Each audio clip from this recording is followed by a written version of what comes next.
Welcome, ACSA family and friends, to Common Purpose, Uncommon Times. I'm Wes Smith, as always, proud to serve as the Executive Director of ACSA. I missed you. We didn't have a show last week. I'll just remind you, if you have topics you'd like for us to bring onto the show, if you and your district, your school would like to come on and share something you're doing and help inspire, lift up the efforts of your colleagues, please let us know. We want to make sure that we are sharing best practices and support statewide. Uh, Again, thanks for being here tonight. We got a great show. We're going to be talking with some of our partners at ACSA. They've done some amazing research. We're going to learn from that and help figure out how to address loss of learning, which is a topic that comes up in the field all the time. But before we get to that, a couple of announcements tonight. Want to make sure that you remember each Wednesday we have our ACSA legislative lunch break. They'll be talking about the stay-at-home order, as well as a couple of other topics, important topics this week. So tune into that Wednesday on Facebook and YouTube.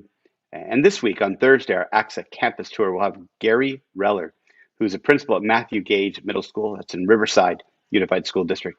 We'll be talking about the challenges in the distance learning environment and what they are doing as a staff, as a team, to overcome those challenges. So tune into those, again, Facebook and YouTube. You know, the stay-at-home order, for those of you that were unable to tune in last week to our ACSA legislative lunch break that we had an emergency lunch break. I just want to make sure that we clarify where we can, because I think this is really important. As we shared in our statewide memo and then on the broadcast, really the stay-at-home order is not intended to affect public school reopening, opening, or staying open, right?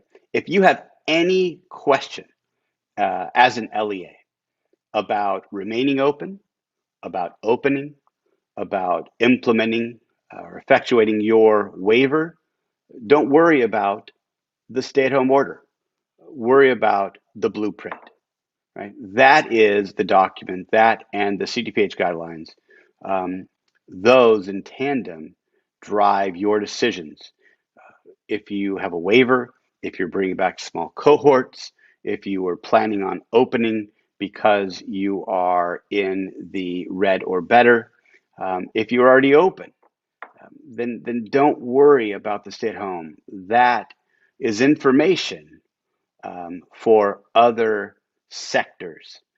That's what that is for. That's the clearest we can be about that.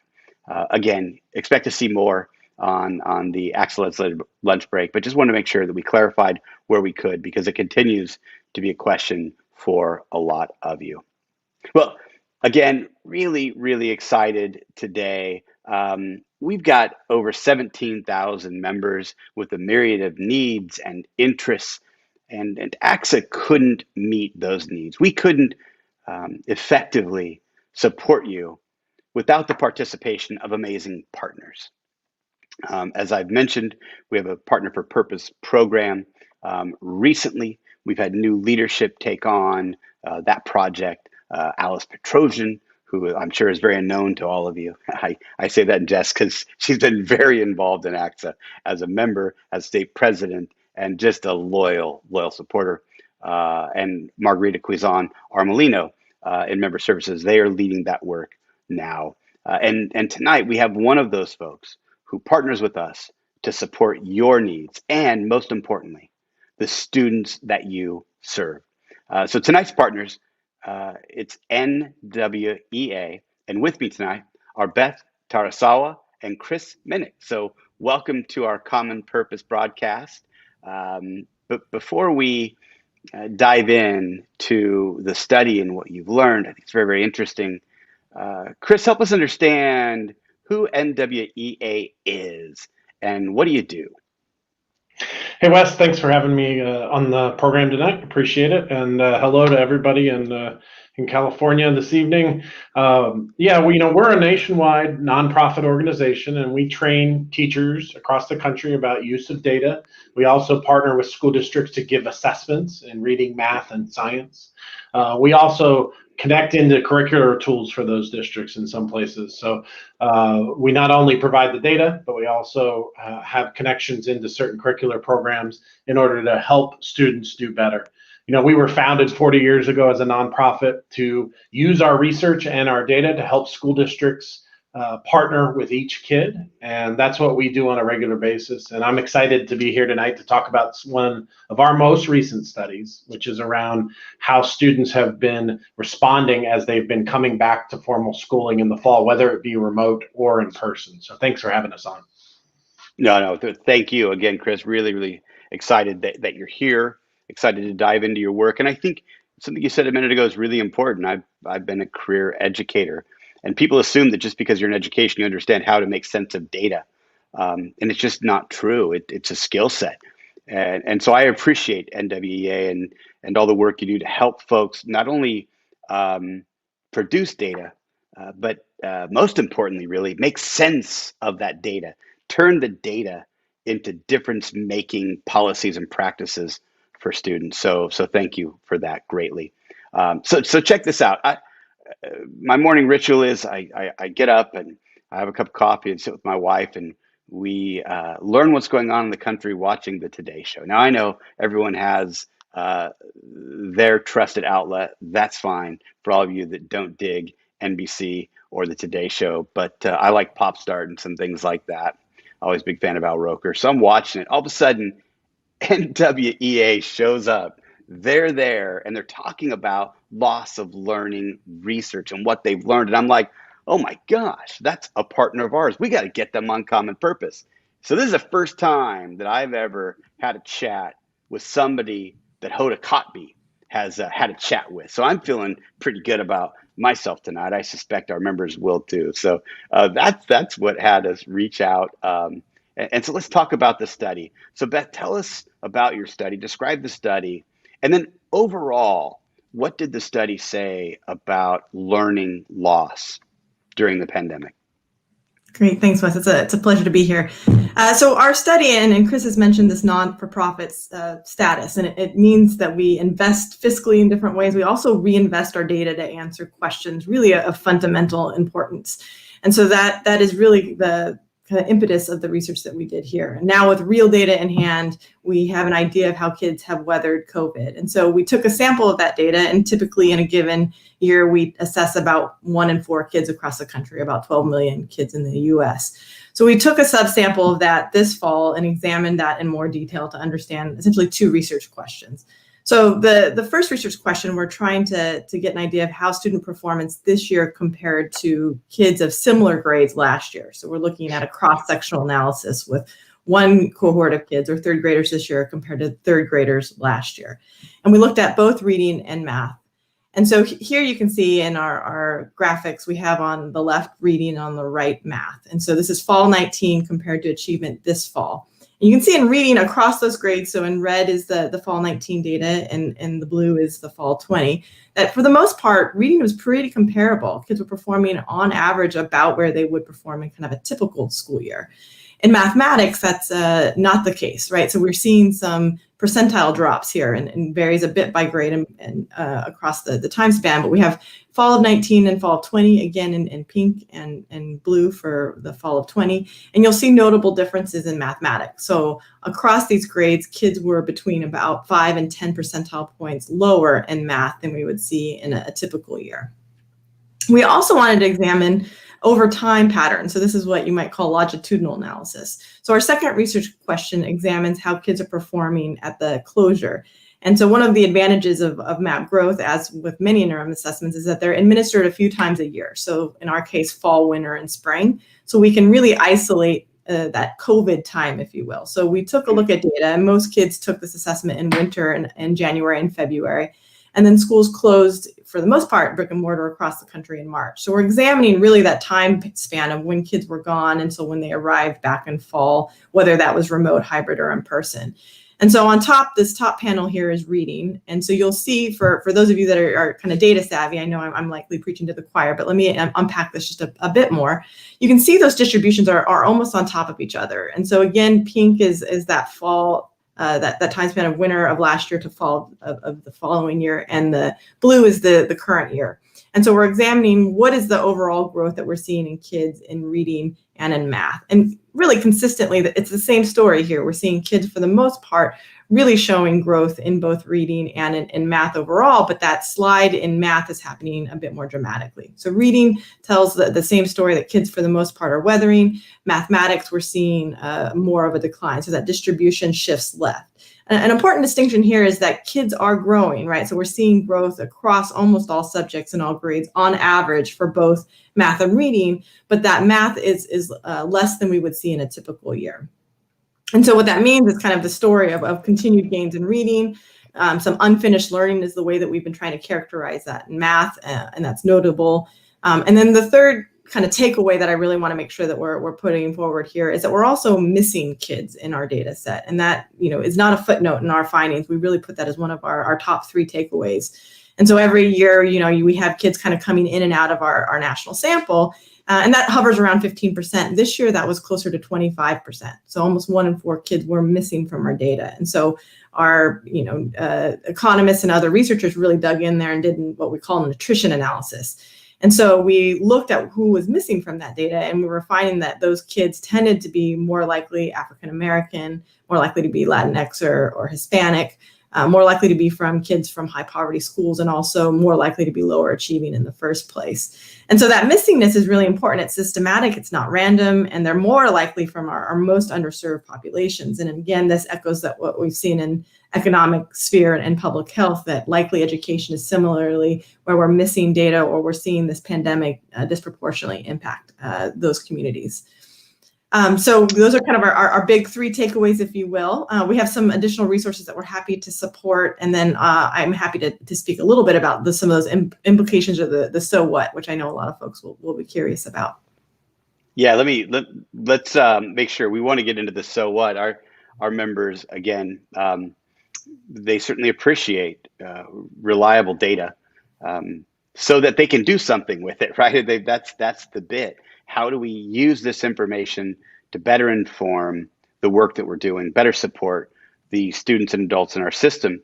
And, you mentioned too, before we get into the so what, that you got to 1 in 4 students, and I was thinking about that. The sample size. To what extent do you think that it is representative of what we're experiencing across the country? How confident are we? And then you mentioned it, but maybe explain a little bit about what assessments are we using, and how relatable do you think those assessments are to the types of assessments that a lot of school districts are using in California to evaluate formative progress? So 2 things: the assessment and sample size, confidence levels for both. So either one of you are welcome to handle that one. I'm happy to take the first in terms of kind of the data side, and then Chris can take more on in terms of the policy and the recommendations or implications there. I'd say, so there's kind of the nerd hat, if you will, right? So as a researcher, I can say, well, we can do these models and look at sensitivity and what does this say for our overall estimates. But I think the bigger message is in that data from like a humanitarian point of view, right? So these kids are missing. They're missing from our assessment data, but most importantly, they're likely missing in other areas too. And so our data is a piece of this larger tapestry, of this quilt, to understand what's going on, but it's one measure. So things like attendance or opportunity to learn, or how often kids are turning in assignments, all these other indicators, social emotional learning and well-being, they all tell a different piece of that picture of how kids are weathering this. And the missingness is really, really important. So these kids may not be connected to internet consistently. They may be sharing a device with a sibling in the household. They may not have a place to take the assessment or to connect to school more generally. And then we also know, especially some of our largest systems, we're having much lower enrollments than we would typically have. So, this is a bigger cry, and especially in the equity and inclusion space, that we need to find these kids first and foremost, and making sure we're connecting them, because they're more likely from the communities that have been hit the hardest by the pandemic more broadly. Yeah, definitely. As we get to the so what, besides mitigating loss of learning, I'd love to hear thoughts and resources NWEA has for the equity issues, the inequities in our system that are further exacerbated by the pandemic and distance learning. So we definitely want to unpack those. Chris, I think you wanted to add something to this question too about, hey, we've got this data. We don't have everyone involved. How confident are we in what we're learning and the assessments we're using? Go ahead. Yeah, it's a big enough sample size that I would say that, it's almost 5 million kids across the United States, and a bunch of them coming from California too. So I would just say we're in a moment where we're pretty confident that we at least have the directionality right about this, that mathematics is a little harder hit than English language arts or reading, and that the kids in the earlier grades are struggling a little bit more than kids in the upper grades. Now, I think that's not universal, and I think districts all have to figure out what's going on in their own community. So I would encourage make sure you have your own data and that you're tracking in some way. But B, also just thinking about as a school district, what's our plan for recovery? What does summertime look like for us? What does back to school September look like? Because I think you can count on the fact that you probably have lost some kids during this period of time that will come back in September. You also probably have some students that didn't get everything they needed from remote instruction, or even if they were face-to-face, they may not be getting everything they need. So it's a really unique time period where we have to look at how we use our time differently. And I think this is a moment for us as a country. This doesn't have to be our destiny that we lose these kids. It does not. But we are in a moment where we have to pay attention, and we have to make sure that as we get back to normal, or whatever normal was for some of these kids, that we've got to do a better job of making sure that we pick up the pieces and we rally around every kid. Because I think that's really the message from this research for me. Yeah, and as we like to say here, we hope that we never get back to the old normal. Right. Because the old normal wasn't eliminating the gaps that persist nationally amongst our student subgroups. We want to be better when we get back to our new normal. We want to be intentional about creating that new normal, learning from this crisis and being better because of it.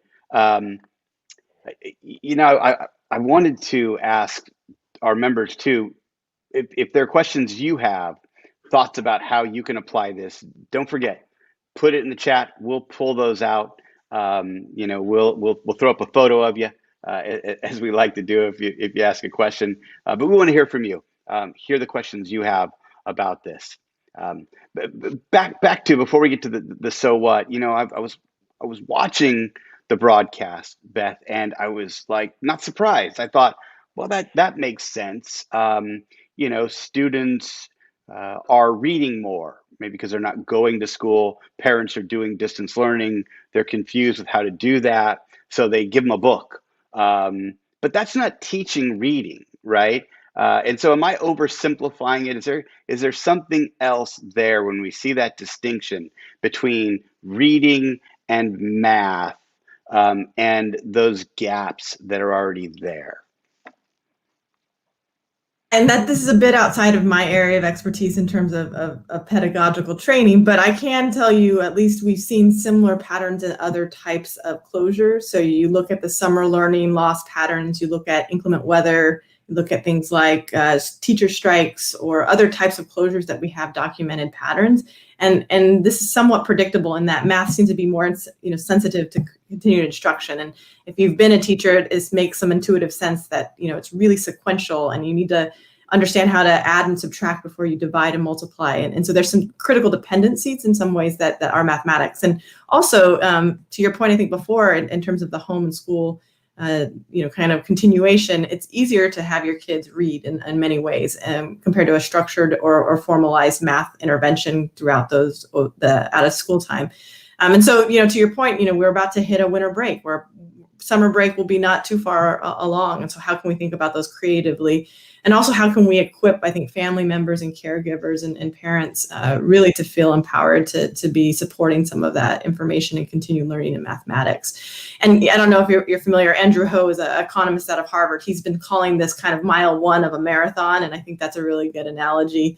And it's also, so it's mile one, it's an important indicator. But we can use that information to inform how we're going to run mile two. And so, I think we can also use evidence to really guide our decisions at policy level as teachers in the interventions and thinking creatively about flexible interventions. It could also, I think Chris will speak to this too, in terms of how we think about funding formulas and how we can bring data to bear to be more strategic in who we have information on and who we have yet to get information on to really answer a more holistic problem. Yeah, thank you, Chris. You were smiling. Yeah, let me believe you might want to comment on that. I'm going to come right after this with the so what. Let's move into that. But what did you want to add to that part? Just really quickly, yeah. I think it's just so important. Mathematics is definitely more sequential. I was part of writing the Common Core standards, and we noticed in mathematics how state standards had been not more spiraled than maybe we should have had them be in the past. So I think the steps we're taking in mathematics, that's actually creating holes for students if they miss certain things, and we're building on it in the next grade. It's just a much harder subject to remediate as easily. So I think that's what we're seeing there. So, but let's do the so what. Yeah. So here's the deal, right? We get great information. We thank you for that. That's awesome.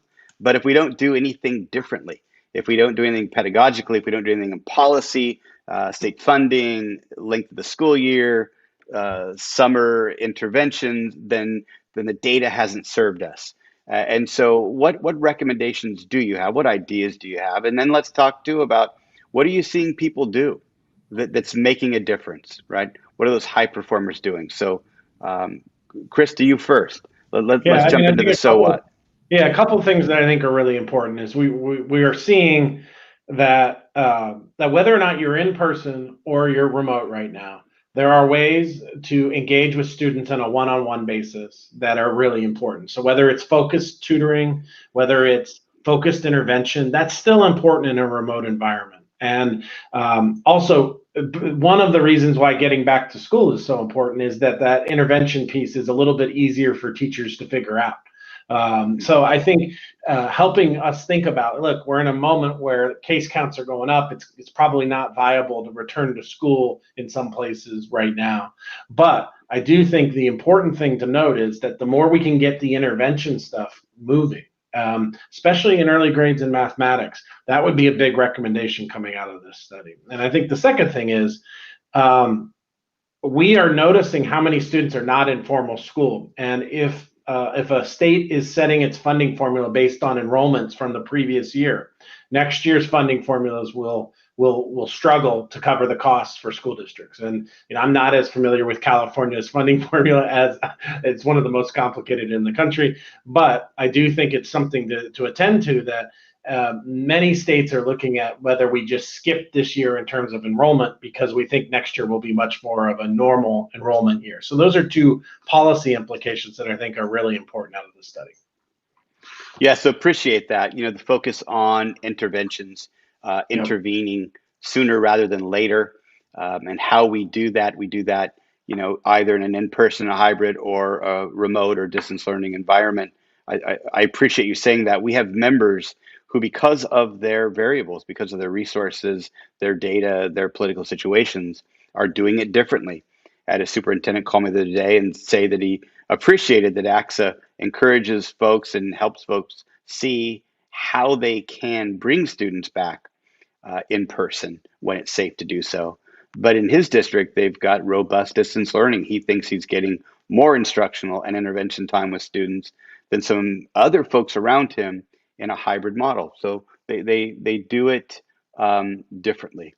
I'll also appreciate the school funding. We know at ACSA, this is something that we're working on with our labor partners yesterday, right? We're not even today, right now, yesterday. In other words, we've known this is going to be an issue. We don't have all of our students participating. And as you said, most alarming, and that is some of our neediest students are not participating. And so the local control funding formula can't be based on bad data. What I mean by that is we have more students in California who are going to need those resources next year than we can currently account for. And so, then this, we don't want to get too wonky for you, but Prop 98 can't be a ceiling for us next year. And we've got to have those ADA or enrollment numbers be based on something that's actually going to be close to accurate and not what we're seeing this year. So I appreciate that. What else besides funding and intervention? What about even, like we always say, the best way to mitigate loss of learning isn't necessarily in the interventions, it's in high quality first instruction, right? Primary instruction. Yeah, sure. So as you see around either the state or the country, what are some things that are working relative to that first instruction? Either one of you, Beth. Yeah, no, I'll pick up a couple things here, and Beth, please add. But time with teachers is really the antidote to this learning loss. I mean, I really mean that. Where we see more teacher time with students is where we're seeing higher growth trajectories. And so and that means being creative, right? If you have 30 kids on a Zoom with a teacher, that's good for one-way instruction generally. Depending on the teacher's ability level, but the interaction with the students and kids, the ability to set up smaller groups, those are things that we're seeing in the online environment that's creating more growth. And then on initial instruction, really having a coherent approach to a curriculum matters a lot. And so making sure that especially on the ELA side and the reading side, that you're picking high quality text, that you're making sure that the students are engaged with the words and the text, and that they're, especially at the early grades, they're learning how they have a good basis in phonics, and they're moving towards interacting with text and understanding how to make meaning out of it. I mean, all that stuff that is tried and true still matters in a remote environment. It's just harder to accomplish, and that's what we're seeing in some of the data. Beth, you may have some things you would want to add from the research side. Yeah, the only piece that I was adding to, talk about these silver linings or this moment, I think one of the real opportunities that this has provided is intentionality in that homeschool divide. And so we're being much more proactive in reaching families the other direction too, reaching out to schools. And I hope we keep that effort, post-pandemic. So data can be part of that. Research can be part of that when we think about setting meaningful but yet realistic goals. And I think to Wes' point earlier, this is a recovery, potentially a long-term, right? So thinking about not just this next term, but thinking about the runway that we may need for some kids to recover, and what areas. So, they're returning as these blocks of Swiss cheese. And so where are we going to be intentional about filling those holes in very targeted ways? So I think, research and that's equipping teachers, empowering data at the most local level with parents and communities and their kids alongside them to understand their own information, all in the spirit of trying to get interventions to reward kids that are doing well, to accelerate some kids that may be thriving in the current environment. I think we're going to see just a real mix of successes here, and how can we scale those? Yeah, it's interesting as you share these best practices. I smile, because anytime we hear research or folks come in, it's interesting. The best solution is high quality teaching and learning, right? It's about instruction. It's about that coherence that you mentioned, and I also smiled. You mean more time with a gifted teacher is a benefit to all students? I mean, yes, right. And I think that our members have access to your data, because as they try to develop these plans, we need more, not less time with these amazing teachers out there in California. We'd like to think at ACSA we consider all of our members equity warriors, that they're really looking at these inequities in the system and how to deconstruct and rethink these inequities. And so you've mentioned several things, looking at the data, who is there, who isn't there. So let's be aware, right? And then do something with that data. More time with high quality teachers, right? more time in instruction. Small groups, Chris, you mentioned that. Another thing that we know can really, really benefit some of our student populations. Small groups where they can really get additional support and lean in to these things. As it relates to equity, anything else besides those things that you brought up that you wanted to add, because this is really, really important to ACSA members? Yeah, I mean, just the services that are provided in the community matter a lot in these moments, because we're not around each other as much. Obviously, we're purposely trying to avoid each other. So the kids who needed the most support are likely getting the least amount of support in this moment. And so making sure we think as we come back to school about how do we provide mental health supports? How do we provide healthcare supports that they may not have gotten during this period of time?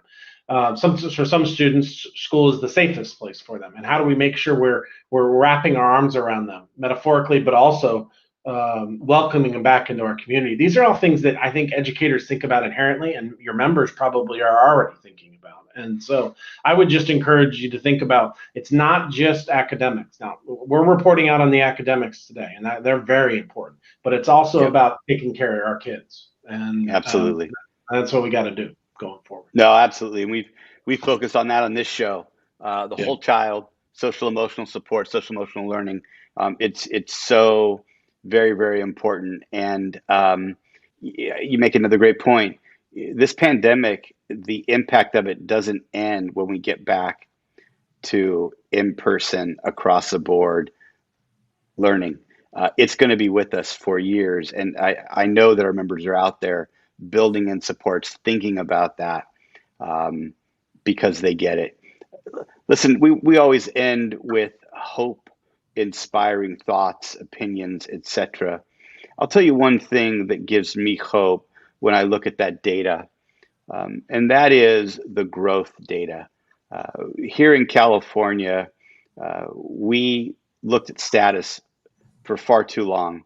ACSA was able to be at the table. In fact, we co-chaired the State Accountability Task Force, and we developed a system that looks at status and progress or growth, because that's important. We've always said it's important where students are when you get them, but the most important thing is how far do you take them with the time you have them. And I was encouraged by that growth data, even though, Beth, I saw that it isn't trending like it did in the past. We are seeing growth, and that tells me, folks, keep up the great work. Keep doing what you're doing. Improve where you can. Our kids are learning. There's going to be some mitigation of loss of learning. Yes, all that's true. But students are learning. That gives me hope. Beth, what gives you hope? I think there's a greater appreciation for the hard work that educators are doing. I think it's an incredible profession that you have to be service oriented and a dedicated soul to continue. So thank you first and foremost to your audience who are doing great things for our kids in California. I think more people appreciate that now. And I also think, to your point about, where we get these kids and where we move them, part of the where we get kids is the social context in which they are facing poverty in some cases, or homelessness, or experiencing all sorts of other social ills. And school is often a safe haven for many of those kids. So it's more than just where kids come to learn and read and write. There's huge social work elements to what an educator does. And I've just seen educators step up. It's a huge burden at the moment. And they've just stepped up in so many ways. And I think there's a much greater appreciation across this country, and rightfully so, and timely that they're recognizing that. Yeah, right on. Thank you. Chris, what gives you hope? The first and foremost thing is that I've interacted with a bunch of teachers who are just working their tails off to try to interact with students in any sort of way they can come up with. I watched one sort of come up with a TV style debate so that they could get their students to interact with each other. I mean, teachers are working their tails off to try to get to kids. And I think this is just such an important moment for the country. I would also say the second thing that gives me hope is that despite being in one of the most politically charged moments in our country's history, I would say, or at least my lifetime, I think we are in education the moment that can stabilize the country. We are bringing together both sides of the conversation to talk about what matters the most, which is our kids' future. And that's regardless of the politics. So I think, we're going to have people come from different political backgrounds into this conversation. And what I will tell you is we're in a moment where these kids need us. And we see that the teachers are rallying, and we got to continue to do that. So that gives me really good hope. Thank you. Chris, thank you. I love it. Gave me the chills, man. I get fired up when I hear good stuff like that. Hey, I want to thank Beth and Chris for taking time on a Monday night when they could be watching the Niners, but instead, they're watching their screens. I want to thank NWEA. I will debate anyone on this. ACSA has the best members in the country. I love our members. I love what they do. I love who they are and what they fight for. And they deserve great partners. And you are one. And so thank you for supporting these folks who are so important to me and my team. Anyway, Chris and Beth, thank you. NWA, thank you. For the rest of you, we would love to hear your thoughts on content, stories that you want to share, solution sets, bright spots, what have you, resources. Let's continue to support one another.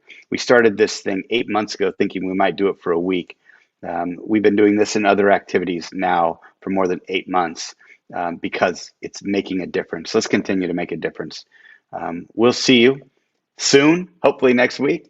And in the meantime, ACSA friends and family, be safe, stay well.